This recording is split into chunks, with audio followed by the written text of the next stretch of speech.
ಮೈಸೂರು ಪ್ರಾಧಿಕಾರದ ವಿರುದ್ಧ ಮತ್ತೊಂದು ಆರೋಪ ಕೇಳಿಬಂದಿದೆ. ಮೋಡಾ ಪ್ರಕರಣದ ಬಳಿಕ ಮತ್ತೊಂದು ಭೂ ಅಕ್ರಮ ಆರೋಪ ಕೇಳಿಬಂದಿದ್ದು, ಪರಿಷತ್ ಸದಸ್ಯ ಮಧು ಮಾದೇಗೌಡ ವಿರುದ್ಧ ಆರೋಪ ಕೇಳಿಬಂದಿರುವುದು. ಶಾಸಕ ಶ್ರೀವತ್ಸ ಅವರು ಮಾಡಿರುವಂತಹ ಗಂಭೀರವಾದಂತಹ ಆರೋಪ, ಭೂ ಕಬಳಿಕೆ ಆರೋಪ ಮಾಡಿದ್ದಾರೆ. ಎಂಡಿಎ ಆಯುಕ್ತ ರಕ್ಷಿತ್ ಮಧು ಮಾದೇಗೌಡ ಸಂಬಂಧಿಕರು 4.27 ಎಕರೆ ಭೂಮಿ ಅಕ್ರಮ ಪರಭಾರೆ ಮಾಡಿರುವಂತಹ ಆರೋಪವನ್ನ ಮಾಡಿದ್ದಾರೆ.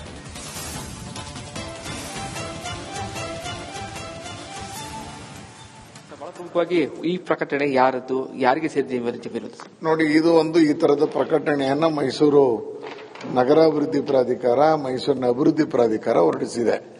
ಇದರಲ್ಲಿ ಸ್ಪಷ್ಟವಾಗಿ ಹೇಳ್ತಾರೆ, ವಿಶೇಷ ವ್ಯವಸಾಯ ವಲಯದಿಂದ ಭೂ ಪರಿವರ್ತನೆಗೆ ವಸತಿ ವಲಯ ಕೇಳಿದೀವಿ ಅಂತ. ಇದು ಮಧು ಮಾದೇಗೌಡರ ಹೆಸರಿನಲ್ಲಿದೆ. ಯಾವುದೋ ಒಂದು ಕಂಪನಿ ಮುಹೂರ್ತ ಹಾಕೊಂಡಿದ್ದಾರೆ. ಈಗ ಇರುವಂತದ್ದು ಇದು ವಿಶೇಷ ವ್ಯವಸಾಯ ವಲಯ. ವಿಶೇಷ ವ್ಯವಸಾಯ ವಲಯದಿಂದ ವಸತಿ ವಲಯಕ್ಕೆ ಮಾಡೋದಕ್ಕೆ ಕಾನೂನಿನಲ್ಲಿ ಅವಕಾಶ ಇಲ್ಲ. ಯಾರು ಮಾಡಿರೋದು ಕಾನೂನು ಅಂತ ಹೇಳಿದ್ರೆ, ನಾವೇ 2016ರಲ್ಲಿ ಇದೇ ಮುಖ್ಯಮಂತ್ರಿಗಳು, ಆವಾಗ ಮುಖ್ಯಮಂತ್ರಿಗಳಾಗಿದ್ದಂತ ಸಂದರ್ಭದಲ್ಲಿ ಮೈಸೂರಿನ ಮಾಸ್ಟರ್ ಪ್ಲಾನ್ ಮಾಡಿದೀವಿ. ಆ ಮಾಸ್ಟರ್ ಪ್ಲಾನ್ ಅಲ್ಲಿ ವಿಶೇಷ ಅಗ್ರಿಕಲ್ಚರಲ್ ಝೋನ್ ಅಂದ್ರೇನೋ, ಅದರಲ್ಲಿ ಏನೇನು ಮಾಡಬೇಕು ಮಾಡಬಾರದು ಅಂತ ನಮೂದಾಗಿದೆ. ಅದರಲ್ಲಿ ಹೇಳ್ತಾರೆ, ಮನೆ ಕಟ್ಟಬಹುದು, ಇದಕ್ಕೆ ಅನಾಥಾಶ್ರಮ ಕಟ್ಟಬಹುದು, ಎಜುಕೇಶನ್ ಇನ್ಸ್ಟಿಟ್ಯೂಷನ್ ಕಟ್ಟಬಹುದು, ವಸತಿ ಮಾಡಕ್ಕಾಗಲ್ಲ ವಲಯವಾಗಿ. ಆದರೆ ಈ ಪ್ರಕಟಣೆಯಲ್ಲಿ ಅವರು ವಸತಿ ವಲಯಕ್ಕೆ ಕನ್ವರ್ಷನ್ ಕೇಳ್ತಾರೆ. ಬಡವರಿಗೆ, ಮಧ್ಯಮ ವರ್ಗದವರಿಗೆ ಕಡಿಮೆ ಬೆಲೆಯಲ್ಲಿ ಕೊಡ್ತೀವಿ ಅಂತ ಬರೀತಾರೆ. ಕಡಿಮೆ ಬೆಲೆಯಲ್ಲಿ ಆ ಜಾಗದಲ್ಲಿ ಹೆಂಗ್ ಕೊಡ್ತಾರೆ ಮಾಡಕ್ಕೆ ಬರಲ್ಲ. ಮಧ್ಯಮ ವರ್ಗದ, ಕೆಳವರ್ಗದವರ ಹೆಸರಿನಲ್ಲಿ ಭೂ ಕಬಳಿಕೆಯನ್ನ ಮಾಡುವಂತ ಹುನ್ನಾರ. ಇದರ ವಿರುದ್ಧ ನಾನು ಪತ್ರಿಕಾಗೋಷ್ಠಿಯನ್ನು ಮಾಡಿದ್ದೀನಿ. ಮಾಡಕ್ಕೆ ಕಾಯ್ದೆಯಲ್ಲಿ ಅವಕಾಶ ಇಲ್ಲದೆ ಇರುವಂತ ಶಿಫಾರಸನ್ನ ಮೈಸೂರಿನ ಅಭಿವೃದ್ಧಿ ಪ್ರಾಧಿಕಾರದ ಸಾಮಾನ್ಯ ಸಭೆಯಲ್ಲಿ ಮಾಡಿದ್ದಾರೆ. ಆ ಸಾಮಾನ್ಯ ಸಭೆಯು ಪ್ರಥಮ ಸಭೆ. ಅದು ಪ್ರಥಮ ಸಭೆಯಲ್ಲಿ ಈ ರೀತಿಯ ಕಾನೂನಿನ ವಿರುದ್ಧವಾದಂತಹ ನಿರ್ಣಯವನ್ನು ಮಾಡಿದ್ದಾರೆ. ಅದರ ವಿರುದ್ಧ ಇವತ್ತು ನಾನು ಮಾತಾಡ್ತಾ ಇದ್ದೀನಿ. ಮಧು ಮಾದೇಗೌಡರ ಜಾಗ ಅಂದ್ರೆ ಅದು ಅವ್ರಿಗೆ ಸೇರಿದ ಜಾಗ ಅಥವಾ ಅವ್ರು ಬೇರೆ ಕಡೆ ತಗೊಂಡಿದ್ದ ಜಾಗ ಅಂತ? ಅವ್ರದೇ ಸೇರಿದ ಜಾಗ ಅಂತ ನಮೂದು ಮಾಡಿದ್ದಾರೆ. 4 ಎಕರೆ 27 ಕುಂಟೆ ಪ್ರೈಮ್ ಲ್ಯಾಂಡ್. ಮಾಡಕ್ ಬರಲ್ಲ, ಹೇಗೆ ವಸತಿ ಲೇಔಟ್ ಮಾಡಕ್ಕಾಗತ್ತೆ ಇವರು? ಇದರಲ್ಲೂ ಅನೇಕ ನ್ಯೂನ್ಯತೆಗಳಿದೆ. 47 ಎಕರೆ ಒಟ್ಟು ರೆಕಮೆಂಡೇಶನ್ ಅನ್ನ ಸರ್ಕಾರಕ್ಕೆ ಮಾಡಿದ್ದಾರೆ. ಆ 47 ಇಲ್ಲಿ ಕಾನೂನು ಹೇಳುತ್ತೆ 1 ಹೆಕ್ಟೇರ್ ಒಳಗೆ. ಮೈಸೂರು ಪ್ರಾಧಿಕಾರದ ವಿರುದ್ಧ ಮತ್ತೊಂದು ಆರೋಪ ಕೇಳಿಬಂದಿದೆ. ಮೋಡಾ ಪ್ರಕರಣದ ಬಳಿಕ ಮತ್ತೊಂದು ಭೂ ಅಕ್ರಮ ಆರೋಪ ಕೇಳಿಬಂದಿದ್ದು, ಪರಿಷತ್ ಸದಸ್ಯ ಮಧು ಮಾದೇಗೌಡ ವಿರುದ್ಧ ಆರೋಪ ಕೇಳಿಬಂದಿರುವುದು.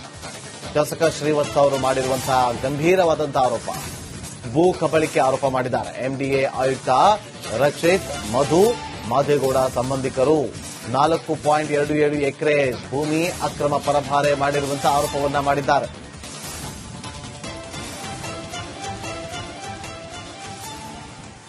ಬಹಳ ಪ್ರಮುಖವಾಗಿ ಈ ಪ್ರಕಟಣೆ ಯಾರದ್ದು, ಯಾರಿಗೆ ಸೇರಿದೆ ನೋಡಿ, ಇದು ಒಂದು ಈ ತರದ ಪ್ರಕಟಣೆಯನ್ನ ಮೈಸೂರು ನಗರಾಭಿವೃದ್ಧಿ ಪ್ರಾಧಿಕಾರ, ಮೈಸೂರಿನ ಅಭಿವೃದ್ಧಿ ಪ್ರಾಧಿಕಾರ ಹೊರಡಿಸಿದೆ. ಇದರಲ್ಲಿ ಸ್ಪಷ್ಟವಾಗಿ ಹೇಳ್ತಾರೆ, ವಿಶೇಷ ವ್ಯವಸಾಯ ವಲಯದಿಂದ ಭೂ ಪರಿವರ್ತನೆಗೆ ವಸತಿ ವಲಯ ಕೇಳಿದೀವಿ ಅಂತ. ಇದು ಮಧು ಮಾದೇಗೌಡರ ಹೆಸರಿನಲ್ಲಿದೆ. ಯಾವುದೋ ಒಂದು ಕಂಪನಿ ಮುಹೂರ್ತ ಹಾಕೊಂಡಿದ್ದಾರೆ. ಈಗ ಇರುವಂತದ್ದು ಇದು ವಿಶೇಷ ವ್ಯವಸಾಯ ವಲಯ.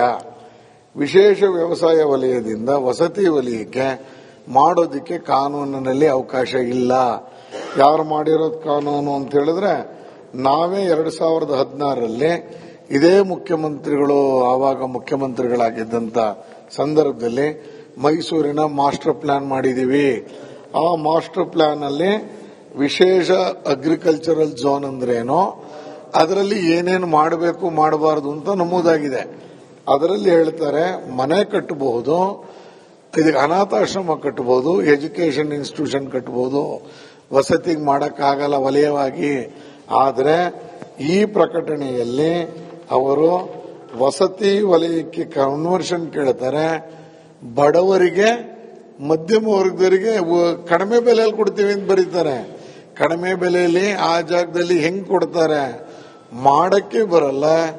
ಮಧ್ಯಮ ವರ್ಗದ ಕೆಳವರ್ಗದವರ ಹೆಸರಿನಲ್ಲಿ ಭೂ ಕಬಳಿಕೆಯನ್ನ ಮಾಡುವಂತ ಹುನ್ನಾರ. ಇದರ ವಿರುದ್ಧ ನಾನು ಪತ್ರಿಕಾಗೋಷ್ಠಿಯನ್ನು ಮಾಡಿದ್ದೀನಿ. ಮಾಡಕ್ಕೆ ಕಾಯ್ದೆಯಲ್ಲಿ ಅವಕಾಶ ಇಲ್ಲದೆ ಇರುವಂತ ಶಿಫಾರಸನ್ನು ಮೈಸೂರಿನ ಅಭಿವೃದ್ಧಿ ಪ್ರಾಧಿಕಾರದ ಸಾಮಾನ್ಯ ಸಭೆಯಲ್ಲಿ ಮಾಡಿದ್ದಾರೆ. ಆ ಸಾಮಾನ್ಯ ಸಭೆಯು ಪ್ರಥಮ ಸಭೆ. ಅದು ಪ್ರಥಮ ಸಭೆಯಲ್ಲಿ ಈ ರೀತಿಯ ಕಾನೂನಿನ ವಿರುದ್ಧವಾದಂತಹ ನಿರ್ಣಯವನ್ನು ಮಾಡಿದ್ದಾರೆ. ಅದರ ವಿರುದ್ಧ ಇವತ್ತು ನಾನು ಮಾತಾಡ್ತಾ ಇದ್ದೀನಿ.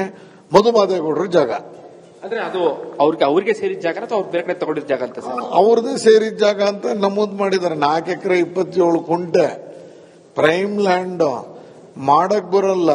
ಹೇಗೆ ವಸತಿ ಲೇಔಟ್ ಮಾಡಕ್ಕಾಗುತ್ತೆ ಇವರು? ಇದರಲ್ಲೂ ಅನೇಕ ನ್ಯೂನ್ಯತೆಗಳಿದೆ. 47 ಎಕರೆ ಒಟ್ಟು ರೆಕಮೆಂಡೇಶನ್ ಅನ್ನ ಸರ್ಕಾರಕ್ಕೆ ಮಾಡಿದ್ದಾರೆ.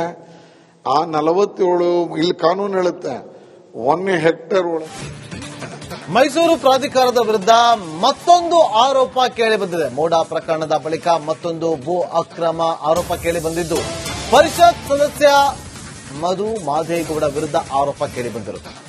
ಶಾಸಕ ಶ್ರೀವತ್ಸ ಅವರು ಮಾಡಿರುವಂತಹ ಗಂಭೀರವಾದಂತಹ ಆರೋಪ, ಭೂ ಕಬಳಿಕೆ ಆರೋಪ ಮಾಡಿದ್ದಾರೆ. ಎಂಡಿಎ ಆಯುಕ್ತ ರಚಿತ್, ಮಧು ಮಾದೇಗೌಡ ಸಂಬಂಧಿಕರು 4.27 ಎಕರೆ ಭೂಮಿ ಅಕ್ರಮ ಪರಭಾರೆ ಮಾಡಿರುವಂತಹ ಆರೋಪವನ್ನ ಮಾಡಿದ್ದಾರೆ.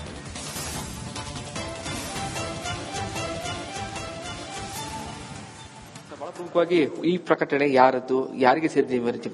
ನೋಡಿ, ಇದು ಒಂದು ಈ ತರದ ಪ್ರಕಟಣೆಯನ್ನ ಮೈಸೂರು ನಗರಾಭಿವೃದ್ಧಿ ಪ್ರಾಧಿಕಾರ, ಮೈಸೂರಿನ ಅಭಿವೃದ್ಧಿ ಪ್ರಾಧಿಕಾರ ಹೊರಡಿಸಿದೆ. ಇದರಲ್ಲಿ ಸ್ಪಷ್ಟವಾಗಿ ಹೇಳ್ತಾರೆ, ವಿಶೇಷ ವ್ಯವಸಾಯ ವಲಯದಿಂದ ಭೂ ಪರಿವರ್ತನೆಗೆ ವಸತಿ ವಲಯ ಕೇಳಿದೀವಿ ಅಂತ. ಇದು ಮಧು ಮಾದೇಗೌಡರ ಹೆಸರಿನಲ್ಲಿದೆ. ಯಾವುದೋ ಒಂದು ಕಂಪನಿ ಮುಹೂರ್ತ ಹಾಕೊಂಡಿದ್ದಾರೆ. ಈಗ ಇರುವಂತದ್ದು ಇದು ವಿಶೇಷ ವ್ಯವಸಾಯ ವಲಯ. ವಿಶೇಷ ವ್ಯವಸಾಯ ವಲಯದಿಂದ ವಸತಿ ವಲಯಕ್ಕೆ ಮಾಡೋದಕ್ಕೆ ಕಾನೂನಿನಲ್ಲಿ ಅವಕಾಶ ಇಲ್ಲ. ಯಾರು ಮಾಡಿರೋದು ಕಾನೂನು ಅಂತ ಹೇಳಿದ್ರೆ, ನಾವೇ 2016ರಲ್ಲಿ ಇದೇ ಮುಖ್ಯಮಂತ್ರಿಗಳು, ಆವಾಗ ಮುಖ್ಯಮಂತ್ರಿಗಳಾಗಿದ್ದಂತ ಸಂದರ್ಭದಲ್ಲಿ ಮೈಸೂರಿನ ಮಾಸ್ಟರ್ ಪ್ಲಾನ್ ಮಾಡಿದೀವಿ. ಆ ಮಾಸ್ಟರ್ ಪ್ಲಾನ್ ಅಲ್ಲಿ ವಿಶೇಷ ಅಗ್ರಿಕಲ್ಚರಲ್ ಝೋನ್ ಅಂದ್ರೇನೋ, ಅದರಲ್ಲಿ ಏನೇನು ಮಾಡಬೇಕು ಮಾಡಬಾರದು ಅಂತ ನಮೂದಾಗಿದೆ. ಅದರಲ್ಲಿ ಹೇಳ್ತಾರೆ, ಮನೆ ಕಟ್ಟಬಹುದು, ಇದಕ್ಕೆ ಅನಾಥಾಶ್ರಮ ಕಟ್ಟಬಹುದು, ಎಜುಕೇಶನ್ ಇನ್ಸ್ಟಿಟ್ಯೂಷನ್ ಕಟ್ಟಬಹುದು, ವಸತಿ ಮಾಡಕ್ಕಾಗಲ್ಲ ವಲಯವಾಗಿ. ಆದರೆ ಈ ಪ್ರಕಟಣೆಯಲ್ಲಿ ಅವರು ವಸತಿ ವಲಯಕ್ಕೆ ಕನ್ವರ್ಷನ್ ಕೇಳ್ತಾರೆ. ಬಡವರಿಗೆ, ಮಧ್ಯಮ ವರ್ಗದವರಿಗೆ ಕಡಿಮೆ ಬೆಲೆಯಲ್ಲಿ ಕೊಡ್ತೀವಿ ಅಂತ ಬರೀತಾರೆ. ಕಡಿಮೆ ಬೆಲೆಯಲ್ಲಿ ಆ ಜಾಗದಲ್ಲಿ ಹೆಂಗ್ ಕೊಡ್ತಾರೆ ಮಾಡಕ್ಕೆ ಬರಲ್ಲ. ಮಧ್ಯಮ ವರ್ಗದ ಕೆಳವರ್ಗದವರ ಹೆಸರಿನಲ್ಲಿ ಭೂ ಕಬಳಿಕೆಯನ್ನ ಮಾಡುವಂತ ಹುನ್ನಾರ. ಇದರ ವಿರುದ್ಧ ಇವತ್ತು ನಾನು ಪತ್ರಿಕಾಗೋಷ್ಠಿಯನ್ನು ಮಾಡಿದ್ದೀನಿ.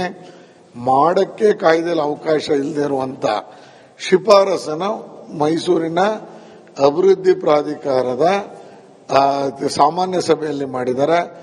ಆ ಸಾಮಾನ್ಯ ಸಭೆಯು ಪ್ರಥಮ ಸಭೆ. ಅದು ಪ್ರಥಮ ಸಭೆಯಲ್ಲಿ ಈ ರೀತಿಯ ಕಾನೂನಿನ ವಿರುದ್ಧವಾದಂತಹ ನಿರ್ಣಯವನ್ನು ಮಾಡಿದ್ದಾರೆ. ಅದರ ವಿರುದ್ಧ ಇವತ್ತು ನಾನು ಮಾತಾಡ್ತಾ ಇದ್ದೀನಿ. ಮಧುಮಾದೇಗೌಡರ ಜಾಗ ಅಂದ್ರೆ ಅದು ಅವ್ರಿಗೆ ಸೇರಿದ ಜಾಗ ಅಥವಾ ಅವ್ರು ಬೇರೆ ಕಡೆ ತಗೊಂಡಿದ್ದ ಜಾಗ ಅಂತ ಸರ್? ಅವ್ರದ್ದೇ ಸೇರಿದ ಜಾಗ ಅಂತ ನಮೂದು ಮಾಡಿದ್ದಾರೆ. 4 ಎಕರೆ 27 ಕುಂಟೆ ಪ್ರೈಮ್ ಲ್ಯಾಂಡ್ ಮಾಡಕ್ ಬರಲ್ಲ. ಹೇಗೆ ವಸತಿ ಲೇಔಟ್ ಮಾಡಕ್ಕಾಗುತ್ತೆ ಇವರು?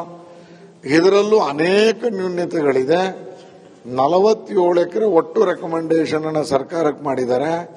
ಆ 47 ಇಲ್ಲಿ ಕಾನೂನು ಹೇಳುತ್ತೆ 1 ಹೆಕ್ಟೇರ್ ಒಳಗೆ